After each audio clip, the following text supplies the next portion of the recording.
வணக்கங்க. ஸ்ரீ கிருஷ்ணா ஜோதி நிலையத்திலேருந்து ஈரோடு ஜோதிடர் முனியாண்டி. நம்ம தினம் ஒரு ஜாதகம் பிறக்கப்போகிற குழந்தைகளுக்காக ஜாதக விளக்கங்களை கொடுத்துட்ருக்கோம். அதில் இப்போதைக்கு நம்ம பார்க்கக்கூடியது 29/1/2026 பிறக்கக்கூடிய குழந்தையின் ஜாதக பலன்களை பார்க்கலாம். குழந்தை பிறக்கிறது வியாழக்கிழமைங்க. விசுவாவசு வருடம் தை மாதம் 15ஆம் தேதி குழந்தை பிறக்குது. ஓடிட்டு இருக்க நட்சத்திரம் பார்த்தீங்கன்னா மிருகசீரிஷ நட்சத்திரம் ஓடிட்டு இருக்குங்க. அதாவது ரிஷபராசி ப்ளஸ் மிதுன ராசி ரெண்டுமே அமையக்கூடிய அமைப்பு நல்லா இருக்குங்க. சந்திராசிரமமா பார்த்தோம் அப்படின்னு சொன்னோம்னா ரிஷபத்துக்கு தனுசுவும் மிதுனத்துக்கு மகரமும் சந்திராசிரமமா அமையக்கூடிய அமைப்பு. நட்சத்திர நாம எழுத்துக்கள் அப்படின்னு பார்க்கும்போது வே ஓ கா கி இந்த பெயர் நாமெல்லாம் தாராளமா வைக்கலாங்க. திதின்னு பார்த்தோம்னா ஏகாதசி திதியும், யோகம் பார்த்தீங்கன்னா ஐந்தரை யோகமும், கரணம் பார்த்தீங்கன்னா 10.5 கரணமும், ஆட்சி கிரகம் நீச்ச கிரகம் எதுவும் இல்லை. உச்சகிரகம் செவ்வாயும் சந்திரனும் உச்சமாகறாங்க. பஞ்சபட்சின்னு எடுக்கும்போது வல்லூரும், குபேர புள்ளி பூர நட்சத்திரம் 1ஆம் பாதம் சிம்மராசிலையும், அதிர்ஷ்ட புள்ளி கிருத்திகை நட்சத்திரம் 1ஆம் பாதம் மேசராசிலையும், துரதிர்ஷ்ட புள்ளி உத்திராட நட்சத்திரம் 2 மகரத்திலையும் அமையக்கூடிய அமைப்பு நல்லா இருக்குங்க. மிருகசீரிஷ நட்சத்திரம் ஓடிட்டு இருக்கிறதுனால எடுத்த உடனேயும் செவ்வாய் தான் தசாபுத்தி நடத்துகிறாங்க. இந்த செவ்வாய் தசை பார்த்தீங்கன்னா ஒரு 7 வருஷமும், அதுக்கப்புறம் பார்த்தீங்கன்னா ராகு ஒரு 18 வருஷமும், குரு தசை ஒரு 16 வருஷமும், சனி தசை ஒரு 19 வருஷமும், புதன் தசை 17 வருஷமும். இந்த எல்லா தசாபுத்தி காலங்களும் நல்லா மட்டும் அமைஞ்சிருச்சுன்னா, அதாவது சில லக்னங்களுக்கு இந்த தசாபுத்திகள் ஆகாதுங்க. அந்த லக்னங்களை தவிர்த்துட்டு மற்ற லக்னங்களுக்கு இது நல்ல பலனை கொடுக்கும், வாழ்க்கையில முன்னேற்றத்தை கொடுக்கும், எப்பயுமே ஜெயிக்கக்கூடிய வாய்ப்பை கொடுக்கும், வருமான தடையில்லாத கொடுக்கும், குடும்ப நிம்மதியை கொடுக்கும், குடும்ப ஒற்றுமையை கொடுக்கும். ஒரு சில லக்னங்கள் ஆகாதுங்க. இது கடனையும் நோய் நொடியையும் வம்பு வழக்கு பிரச்சனையும் போலீஸ் ஸ்டேஷன் கோர்ட்டு போய் இருக்க வேண்டிய சூழ்நிலையும் இது எல்லாத்தையும் கொடுக்கும். அப்படி நம்ம பார்க்கும்போது எந்தெந்த லக்னங்கள் பாதிக்கப்படுது அப்படின்னு நம்ம பார்த்தோம்னா, ஒன்று கடகம், அடுத்தது பார்த்தீங்க அப்படின்னு சொன்னோம்னா சிம்மம், ரிஷபம், துலாம், மகரம், கும்பம். இந்த 6 லக்னங்கள் தான் முழுசாக பாதிக்கப்படுது. கொஞ்சம் இந்த லக்னங்கள் தவிர்த்து குழந்தை பிறக்கிறாங்க அப்படின்னு சொன்னால் பாதகம் இல்லை அப்படிங்கிறதையும் நம்ம புரிஞ்சுக்கலாம். சரிங்களா? அடுத்தடுத்த தசாபுத்திகளும் இது தாயின் தந்தைக்கு என்ன மாதிரி பிரச்சனைகளை கொடுக்கும் அப்படிங்கிறத நம்ம பார்க்கலாம். ஒன்று அப்பாவுக்கு கடனையோ நோயையோ கொடுக்கணும், இல்லைன்னா அம்மா அப்பாவுக்கு இடையில பிரச்சனைகளையோ பிரிவுகளையோ கொடுக்கக்கூடிய அமைப்பு.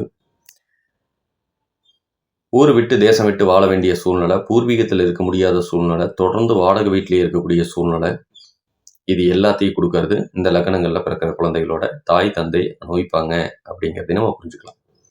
சரி, இதில் ஒரு பெண் குழந்தை பிறந்துருச்சு அப்படிங்கிற பட்சத்தில் அதோட உடல்நல பாதிப்போ இல்லை அம்மா அப்பாவுக்கு இடையில உறவுகளோ எப்படி இருக்கும் அப்படிங்கிறதையும் ஒரு ஆர்வப்படலாம். கொஞ்சம் இரத்த குறைபாடு பிரச்சனை அம்மாவுக்கோ அப்பாவுக்கோ இல்லை குழந்தைக்கும் வந்து சேர வேண்டிய சூழ்நிலை கொடுக்குங்க. அம்மாவுக்கு முதுகு தண்டுவட பிரச்சனையை சேர்த்து ஏற்படுத்தும். ஒரு சில நேரத்தில் தந்தையோட தந்தைக்கெல்லாம் பார்த்தீங்கன்னா இதயம் சம்பந்தப்பட்ட பிரச்சனைகளை கொஞ்சம் ஏற்படுத்துவாங்க அப்படிங்கிறதையும் நம்ம புரிஞ்சுக்கலாம். தந்தை வழி சொத்துக்கள் பெண்ணும் பிறவும் பயன்படக்கூடிய அமைப்பில் போய் அமையுதுங்க. அது நல்லா இருக்குது.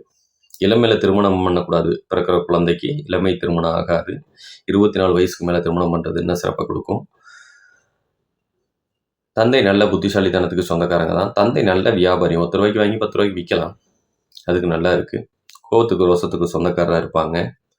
பிள்ளையும் நல்ல புத்திசாலித்தனத்துக்கு சொந்தக்காரியாக இருப்பா. அழகுக்கு சொந்தக்காரி முக்கியமாக சொல்ல போகுது.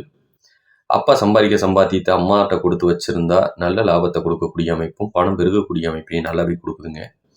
கண்ணில் இடதுகண் சம்பந்தப்பட்ட பிரச்சனையும் தாய்க்கு கர்ப்பப்பை சம்பந்தப்பட்ட பிரச்சனையும் இதெல்லாம் ஏற்படுத்தும். கொஞ்சம் கவனமாக இருக்கணும். தாய் அதாவது திருப்தியை அடையாமல் வாழ்வாங்க. கணவனாலேயோ குடும்பத்தினாலேயோ அவங்களுக்கு ஒரு திருப்தி கிடைக்காது அப்படிங்கிறதையும் நம்ம புரிஞ்சுக்கலாம். குழந்தை பிறக்கிற நேரம் எவ்வளோ சம்பாதிச்சாலும் தந்தை கையில் வச்சுருந்தாங்கன்னா அது பயன்படாத அமைப்பாக தான் இருக்குது. கொஞ்சம் கவனமாக இருக்கிறது அதுவும் நல்லது. நூல் துணி சம்மந்தப்பட்ட வேலை வீட்டில் செஞ்சுட்டு இருந்தாங்கன்னா அது லாபத்தை கொடுக்கக்கூடிய அமைப்பு சூப்பராக இருக்குது அப்படிங்கிறதையும் எடுத்துக்கலாம். சரிங்களா? இதுவே ஒரு பையன் பிறக்கிறான் அப்படின்னு சொன்னால் வண்டி வாகனத்தில் கொஞ்சம் கவனமாக போகணும் வரணுங்க. தந்தைக்கு விபத்துகளை சம்மந்தப்பட்டதை ஏற்படுத்தும்.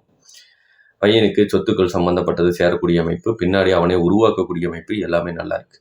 பூர்வீக சொத்துக்கள் இருந்தால் தான் இந்த சமயத்தில் குழந்தைகள் பிறக்கும் அப்படிங்கிறதையும் புரிஞ்சுக்கலாம். மனைவி நல்ல புத்திசாலித்தனத்துக்கு சொந்தக்காரங்க தான். அப்பா நல்ல வியாபாரி தான். ஒரு சில நேரத்தில் அரசு சம்மந்தப்பட்ட வேலையில் இருப்பாங்க. அப்பாவை பொறுத்தளவுக்கு அதுவும் லாபம் தான். கண்ணில் இவருக்கும் இடதுகண் பாதிக்கப்படும். செரிமான கோளாறு பிரச்சனை வரும்.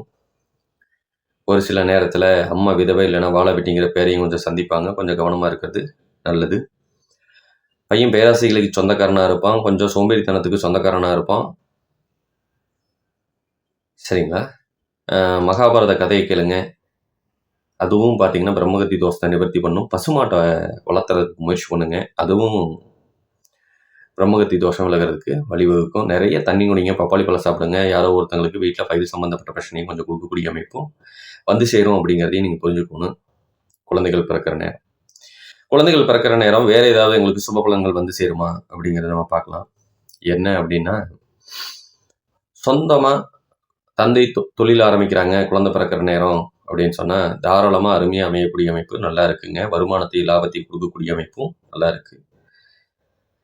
வைகாசி 18ஆம் தேதிக்கு மேலே இடம் வாங்கக்கூடிய யோகம், வீடு கட்டக்கூடிய யோகமும் சேர்த்து கொடுக்குதுங்க. ஆனால் கொஞ்சம் கடன் வாங்கி செய்ய வேண்டிய சூழ்நிலை கொடுக்கலாங்க. சுப கடன் செஞ்சு வச்சுக்கோங்க, கொஞ்சம் நல்லா தான் இருக்கும் அப்படிங்கிறதையும் சொல்லிடுறோம். இந்த ஜாதக ரீதியாக மேலும் உங்களுக்கு தகவல் தேவைப்பட்டுச்சுன்னா கீழே இருக்க ஃபோன் நம்பருக்கு கண்டிப்பாக கனெக்ட் பண்ணுங்கள். உங்களுக்கு வேணுங்கிற தகவல் கிடைக்கும் அப்படிங்கிறத சொல்லிக்கிறேன். நன்றி, வணக்கங்க.